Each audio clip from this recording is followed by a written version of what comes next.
to introduce myself.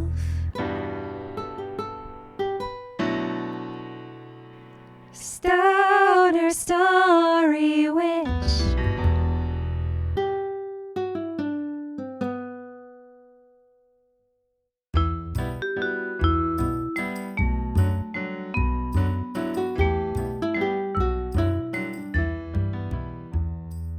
A poet named Ryokan, and his main thing was something to the effect of any spiritual path, any religion, and maybe even any book isn't the moon. It's the finger pointing at it. It doesn't matter how twisty the finger is. You're just pointing. The moon is the beautiful thing. Hello and welcome to the Stoner Story Witch. My name is Kristen, and I am grateful to be hosting this podcast on the lands of the Chorotega people, colonially known as Costa Rica. So the process has been lately for our writers group that, we meet once a week and we chat about our stuff. We press record to just kind of get some of the antsiness of what it is to press record out of the way. The majority of our conversations are not intended for the public. I will not be at this time sharing any samples of the writing that we are doing, but just kind of more some of the conversations that we're having kind of about the writing process itself. Another thing that I will be including in these episodes, I believe, is anytime each other's work or some part of the process is reminding us of a story or a scripture or a TV show or whatever it is, that I'm including those in here as just kind of part of, Sophie Strand calls it the compost heap, right? It's all in the mix. It's all in the field. It's, Gina Cadlick even mentioned in the podcast, stories really are just a collective conversation. Dana Lynn Nichols would call it, liberation is collective imagination. And so in a lot of ways, there really are no new stories, and that is okay. And it just means that we all get to be in conversation with each other. And so it feels nice to honor the stories that have mentored us to this point where we are then, trying to bring different stories to life. I just want to reiterate that these writers group episodes that I'm doing in my, what I'm calling season 5, but as they're sprinkled out in the coming months, I'm offering them really as little diary entries into the process of creating something. And so if you've listened to other episodes where, I might be coming at it with, very specific questions, very specific, an intention of what it is that I'm going to be talking about in an outline. This is not that. This literally is, the process of this is I am just listening to old conversations that I had and revisiting those moments, reflecting on them, and then just offering them out as like a little journal entry, like a little diary. So if that sounds interesting to you, oh my gosh. Hello. If you have thoughts or responses, please, by all means, shoot me an email at stonerstorywitch@gmail.com or comment on the post on the Substack where you found this episode. But yeah, it's the idea of just having a personal conversation and offering it out to the collective. And, maybe not everybody has people that they can necessarily meet with, but maybe your mirror neurons can get activated by the idea that okay, there are people doing this work. And so I am I am just in it, and this episode and episodes like these are just demonstrating the in itness of trying to bring a creative work to life. You use the term autofiction? Autofiction. Yeah. It's is this an autofiction? I think there's the only way I'm I don't know what it would be like to write a character that is not some portion of myself, that's my experience as well. Yep. Isn't that, they're all me.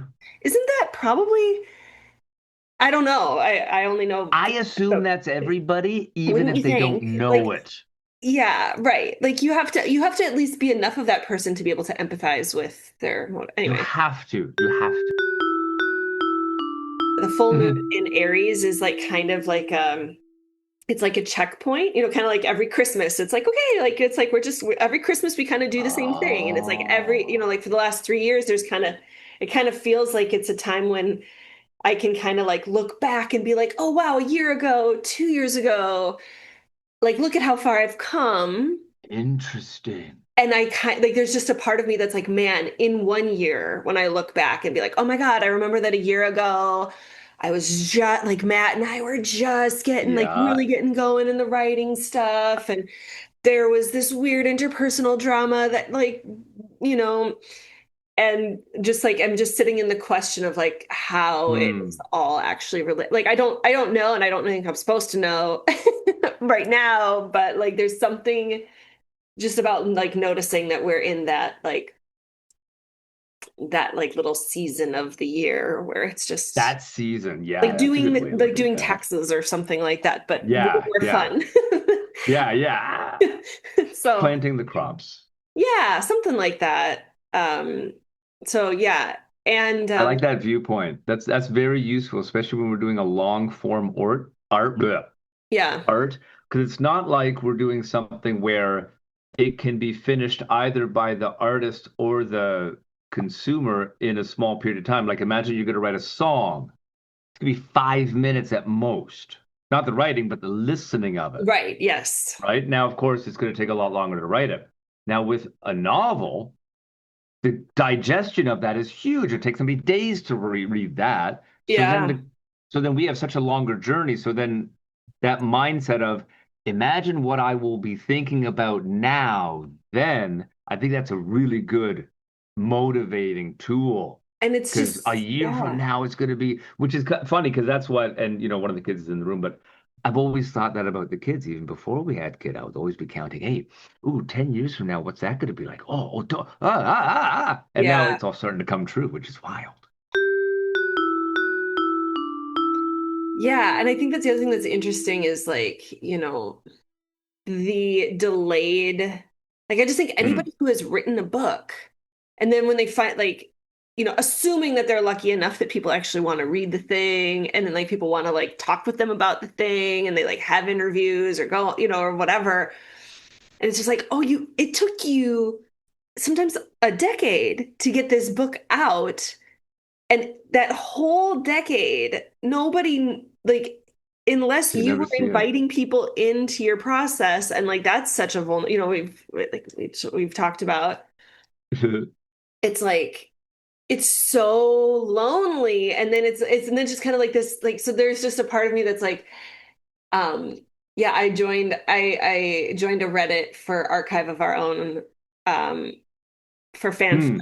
it's like a fanfic Yep. forum because I was like, oh, me, I anyway, so I get the updates, and so much of it is people that are like, it's it's this toggling between like the need to share our creative work in the world versus like our need to be witnessed. And like to be like, I'm gonna post this so that Oh, it is witnessed is like those needs are I know I used to kind of confuse the two. that's an interesting difference. Yes. And so it's To like, be okay, witnessed. to be witnessed. And so it's like, okay, I do have a need to be witnessed in the process. I have a need for like the actual work itself to kind of be like witnessed, and I'm too close to it to be able to like see it as an objective observer. So it's like I do actually have a need for like somebody to kind of observe it.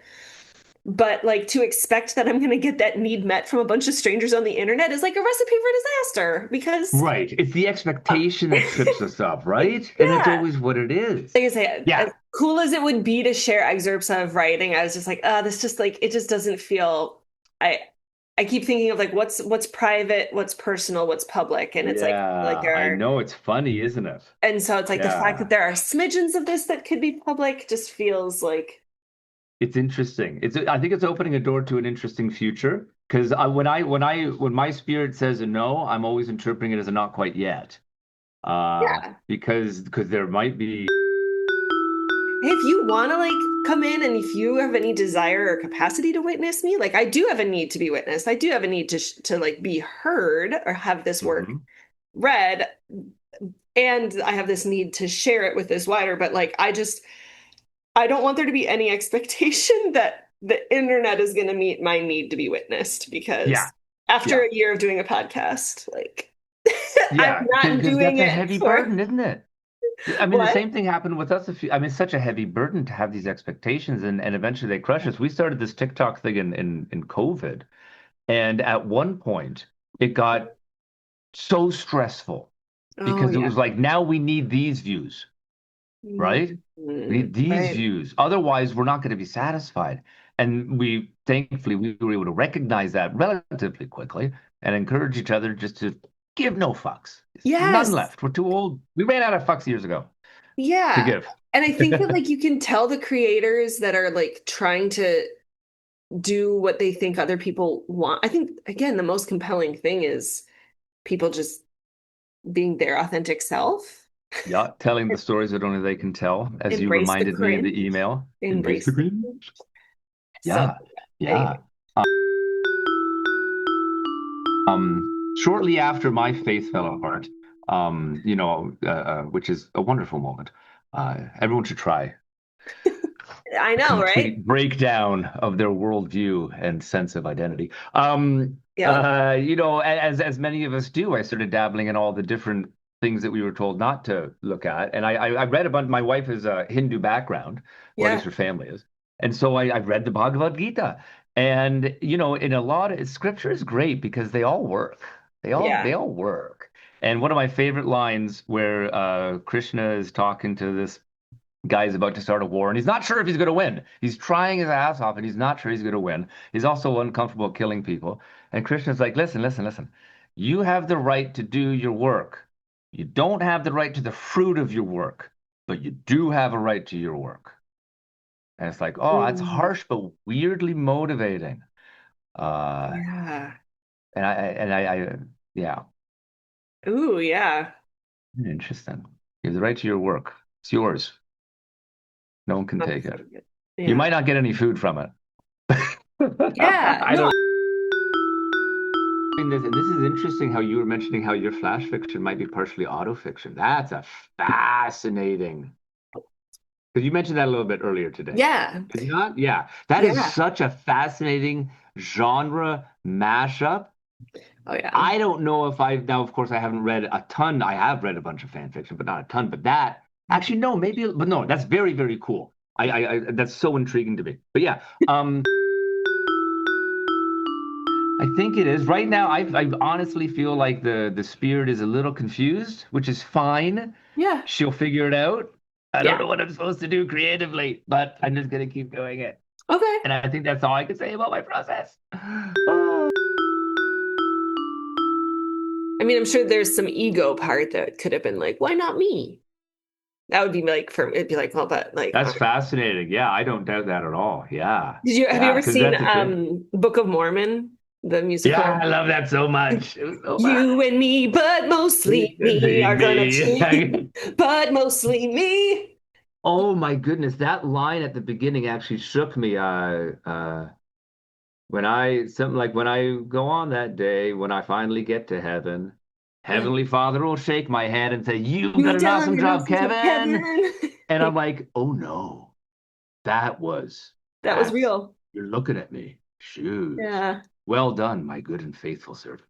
Yeah. God loves you."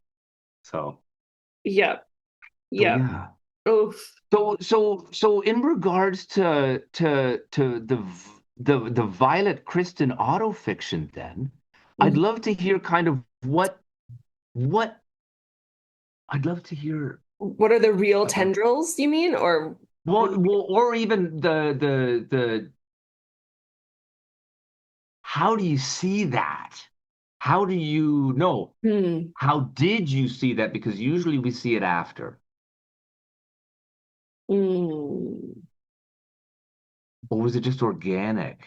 Well, I'm a pretty spiritual woo-woo white lady here in Costa Yeah. Rica, which is like a mecca for spiritual white ladies. I love And it. I am like, pretty unapologetically pro-Palestine, Yep. which has caused me some mm, co- mm, a lot of just like kind of purposeful, willful misunderstanding by some of the Yep. spiritual white women, and wellness that's actually just in service of empire as opposed to wellness that is about like Truly well. liberation. Yes. Yeah. And also as I'm writing that, grappling with the fact that I still am like, as much as I really have like a desire to be in solidarity with the marginalized and oppressed people of the world and like I still have access to wealth. I still am a Yeah. white lady that is like there are like pretty much anybody of the global majority, anybody.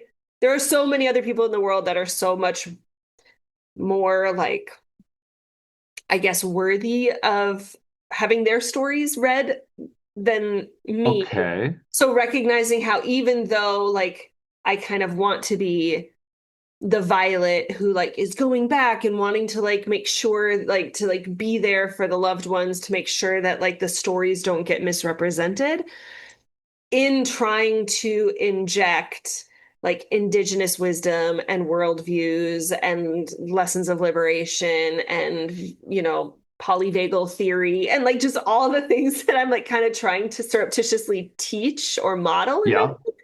Like, if Sophie Strand or Robin Wall Kimmerer or Carmen Spaniola, like my little book altar here, like if any of them read my book, they could still be like, ooh, Kristen kind of maybe got something wrong, or like didn't quite, like Hmm. if they were writing this book, they would probably be like, well, I understand that you think this is what an indigenous way of life is like, but actually there's still a lot of capitalism because you are still a white woman. Like Right. I see that you're trying to talk about like going feral and a small and delicious life, but like you still do come from so much privilege and so much, you know, whatever, that like it's like there will just inevitably be something about my book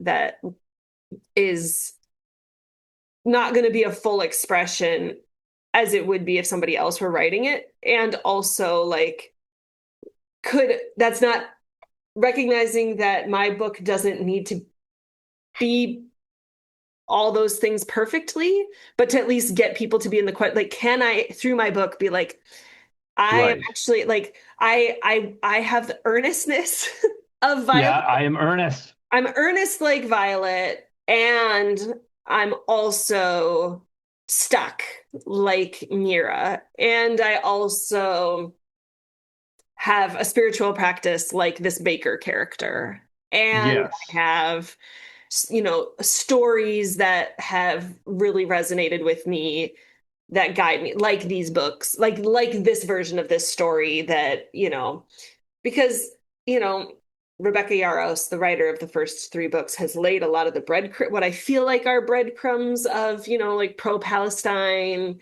and Yep. by saying that, like just like a really like, yeah, like liberation focused that is acknowledging that like we can locate ourselves in a story and in the real world by just being like, who has the power? Who has the money to control the narrative? Like, in what direction is Yeah. propaganda going? Who benefits by believing these stories versus these stories and whatever?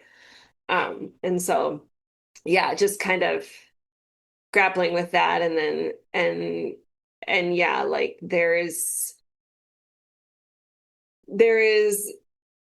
just the fact that I'm daily making sourdough. There is like an autofiction part of, Hmm. and in a lot of these fantasy worlds, there is such a and I shouldn't even say this, like I have not read nearly as much as most people or a lot of people have of like, but like the handful of romantasy books that I've read, there's often like the domestic help, like the domestic labor Hmm. is like invisible. It's like Yes. there's like the house is just magical and the sheets are clean and there's warm food on the stove. Like there Yeah. are Like there are no characters that are farmers. There are no characters that are chefs. There are no characters Yeah. that are bakers. Unless they find out they're the chosen hero later, and then Exactly, they leave exactly. Unless farming it's and like chefing behind. Cinderella and then you just like Yeah. rise, you know. But Yeah. but it's like it kind of feels to be this thing. And it was like a thing I was kind of upset about when I was reading the third book, and there was like a brief mention of there being like a baker or a cook, and I was like, oh my gosh, like they're actually naming that like there is a person in this world that makes all this food Mm. these people are eating. It was such a minor character, but I was just like, I want to actually have there be like a character that is really content to just day in and day out make bread, but Yeah. have them be like one of the biggest badasses in the Yeah. end because like Integral to the story. what's the magic that they're actually um Bringing to this yeah like that story it's sort of thing. yeah it's like, what I think it is that they're actually kind of like infusing everything they bake with a little bit of like like maybe CBD but not THC kind of Yeah. Right. like it's Yeah. like Yeah. there's Yeah. still like there are these plants out there that are allies and that are like wanting a like Yeah. wanting us to make an animistic turn, wanting to support us Yeah. away from civilization and in these or from like our dependence on civilization. It's so funny you talking about like the power because there's this whole, thing I'm trying to this other note I'm trying to hit about dragon power, like dragon mediated magic Yeah. and how like is that maybe a metaphor for like our dependence on fossil fuels and there's that there are other ways that we can choose to be in Oh. the world that like the difference between camping and like wilderness lifestyle, it's just like, oh, there Right. are people out there that really can just like live off the land and don't have, they don't need to have The lights on after the industrial. sun goes Yeah. down Yeah. or Yeah. like When you don't have it, you realize you didn't actually need it, but when you do. This yeah. is so interesting. You're sharing such fascinating, deep things. I actually had to scribble notes down for a second because you're Oh, just triggering so many interesting things in my head. Um, because I mean, you're talking about this discomfort, and of course, when I first started to write the Prayer Warriors, like in 2017, I had a few professors who challenged me and said, "You can't write, for example, with a woman as the main character. You can't get into her head." And then some other people, well, wait, why are you making her mixed race? You're not that, right? And so I grappled with that for a while, and then I found this great, do you know, so a great Pakistani novelist, Kamala Shamsi. Tell me I have something. Oh my goodness. you have it. You look at that. Yay, Kamala Oh, Shamsi. there you go. So she wrote this very encouraging, I think it was for some Writers Guild, this article about how when we're talking about appropriating other people's voices, we're often not being usefully accurate. So she starts off her article, can a white man write a Pakistani woman? And the answer was, if you say no, then you have objectified the Pakistani woman into some exotic other that is only touchable by one of her own kind. And Yeah, then she digs right into all the terrible misrepresentations of, because she's using Pakistani women as the example. right. And she's like, why are these terrible representations? And they always come down to kind of two, I think it was two or three. This is years ago, so I'm going to butcher this. Somebody's going to find the article for us on the podcast, I'm sure of it. Um, One thing she said was love is not enough. Because a lot Uh, of people are like, oh, I love this culture. I love Pakistani culture. And so I can write anything about it because I'm just I just delighted by it somehow, right? It's like somebody saying that they love, Japanese culture, but really they just watch so much anime. So you can't do that. That's not, love alone is not enough. I think that she was speaking about a certain familiarity, and she's speaking specifically about culture here. But here, I think we also want to talk about not ideologies. There's a better thing because this leads into my other note, because what you're doing, it sounds like you're trying to point at something. You're Mhm, pointing at, well, you're pointing at a lot of things. Any novel's pointing at a lot of things, but you're pointing at, here's a better way, right? mhm, Specifically an animistic towards nature, and use the word indigenous way. But your mhm. fear is, but what if you don't know the animistic indigenous way well enough to represent it accurately, right? Right. Hmm. But then I think to myself, but Violet is not from the indigenous animistic society. True. She's new. She's She is new. coming into it, That's true. right? So the point of contact between you and Violet is very apt.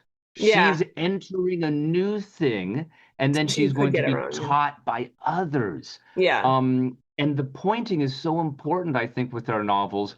Um, Besides Hinduism, Zen Buddhism, a poet named Ryokan, Hmm. and his main thing was something to the effect of any spiritual path, any religion, and maybe even any book, isn't the moon. It's the finger pointing at it. It doesn't matter how twisty the finger is. You're just pointing. The moon is the beautiful thing. Interesting. Yeah, no, I think I think it's the invitation to grapple, right? Where it's like, okay, Yeah, and that's so important. I understand where people could be like, okay, well, why would I want to read a Pakistani woman's perspective that was written by a white man over Yep, like let's actually support Pakistani women writers and not, 100%. like that Yeah, is a valuable it's very valuable. And actually, critique. and my And answer to that is also, yeah, even if you're looking for a Pakistani woman's perspective, my book's not the best one. right. No. If you're looking for young people grappling with faith, with this intercultural element going on, there you go. That's the other thing that kind of gives me an out with the fact that this book is written as like a compilation and that like there there could be if somebody were to be like, oh my gosh, like this is like I take issue with this, then it's like Yes. then it's your turn to add to the compilation. Then that's just Yes. And you. yeah. You're going to add to the archive your own, like if you see it differently, then like the invitation is there for us to like if one of the creators she's the People's Oracle, she's a sidereal Mm. astrologer and she's amazing, but she talks like her definition for liberation is collective imagination. And so I just like love the idea of like, Mhm. can we just like Mm. collectively imagine? And it's like I'm just one person, but I'm Yep. adding my voice to this, this world that's already created. That a lot of people, I mean, there's a lot of fanfics out there, right? And Oh and yeah. and if yeah, I don't know, the idea that if somebody were to read mine and be like, oh, like the way she wrote that chapter, I take issue with, it's like, then rewrite Then you're it. gonna Then rewrite you write that. your own. Yeah. And Post it also for me. like if somebody really takes issue with something of mine, like I think that's the other cool thing is like I'm not actually publishing this. Like there is no setting it to the printer and it's like done. Like there is That's like true. I could like nothing would be You stopping can me from change like it if in 2 years somebody emails me and is like, "Hey, I love your book, but chapter 14 is I take issue with this, and this." I could just be like, "Oh my God, thank you for your labor. Yeah. Thanks for letting me Do you know. I mind didn't if even see I that. Yeah. do you mind if I enact your changes and I will add you into my acknowledgments as like somebody that helped me which actually reminds me, I reached out to a podcast that I used to listen to. I still occasionally do, but I don't know, Yeah. like for 10 years, I like listened to this. They're just like these brothers and they have it's a comedy podcast where they give like fake advice. You Oh, like write fun. right into them, like, oh, what do I do? Like I accidentally called my boss mom, and then it's like, you got to pack your bags and move away. Like you Yeah, I cannot, got no choice. there is no recovering from this, Yeah. that kind of thing. And so I just wrote them an email asking for advice to help me write my, like the funny guy, like the Rhydock, like the goofy character. Yep. And I was like, oh, I'm stumped, I'm really what it is the collective imagination of like, okay, if they were to say yes and give me a couple funny lines, um, That'd be so that cool. would just feel funny. It would feel Yeah, it cool. would.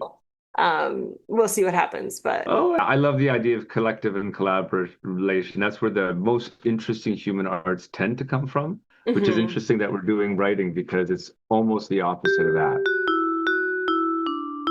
That's a tough one because if you were to look at my folder for the prayer warriors, about 15 of them say final rough draft Final in rough some different draft. way. It's like this is the rough draft. Then a year later, no, this is the rough draft. Final rough. But I had way less direction than you do because you, for the most part, know the story you're telling.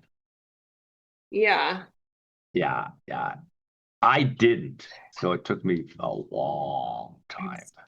New things come up though, for sure. New di- Yes, yeah, yeah, yeah. yeah, yeah. All righty. Well, thanks for listening. Yeah. Thanks Yeah, for thanks for sharing that. That's was wildly encouraging, actually. I like that. Oh, pointing at the moon. Yeah, pointing at the moon. I liked the pointing at the moon. Yeah. Pointing at the moon. Oh, Yeah, I feel like that's it's an interesting thing that we do where it's like, okay, I'm writing this story, and then or like there's this aspect of the story, and then you're like, oh yeah, there's this author, there's this, or the Bhagavad Gita, or like, and it's like, yeah, there's somebody, Gina Cadlick, who I had on my podcast. She wrote the Heretic. You would love the book, Heretic: A Queer Revolt Against Evangelicalism, Empire, and the Lies Were Sold. About how like divorcing her husband, coming out as queer, and leaving the church kind of were like a trifecta in like, I don't know. So she writes about that. But anyway, why am I saying this? Yeah, she's a writer, and I think she's a ABD, all but doctorate in writing yep. literature or something like that. And she's just like, there really are no new stories. We're kind of just always telling kind of just like different versions of the same story, but that's actually like okay because it means we're all in conversation with each other. And yeah, so there's something that just sometimes it can just be like, oh, well, why do I have to say this? Because everybody else has said it probably so much better than me. But it's like, oh, but the whole point is to be in the conversation. Yeah. Not just join like, oh, but other people are talking, so I don't have to. It's like, well, there's something freeing about contributing your voice to the choir. Oh yeah. Oh yeah. Yeah. And it's important. Yeah. We're doing important things. I do believe. I mean, it's nice. It's nice to tap into that sentiment when it's accessible, for sure. Yeah. Yes, this is true.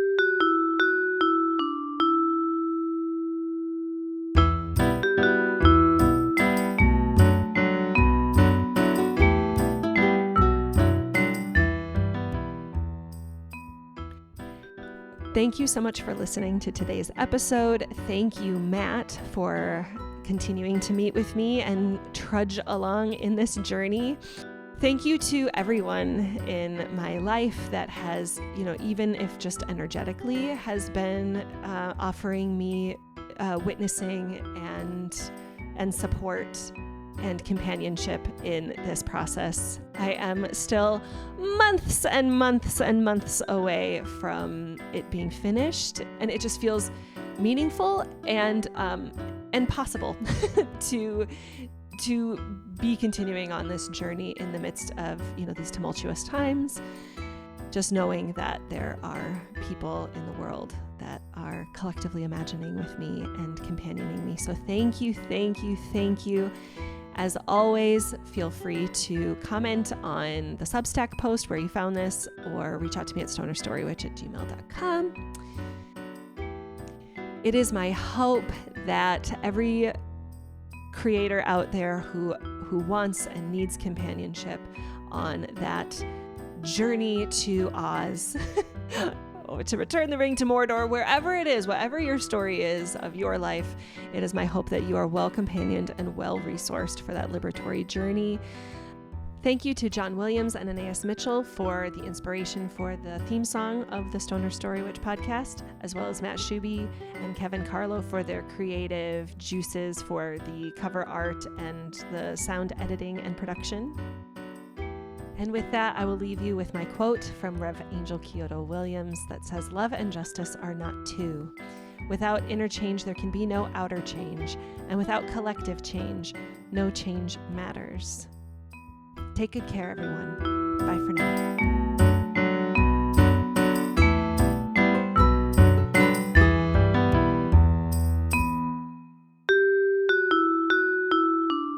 Yeah, I have just made my own, I've just my own rule that I've made where it's like I release a podcast every lunation, and it's like if nothing's ready, then it's like let's just turn in our notes and see if the teacher notices that it's like not actually the homework kind of thing. I love it. I love it. Here's something I've been working on. But yeah, I love it. Perfect. All right, take good care. Thanks, you too. Peace. Bye.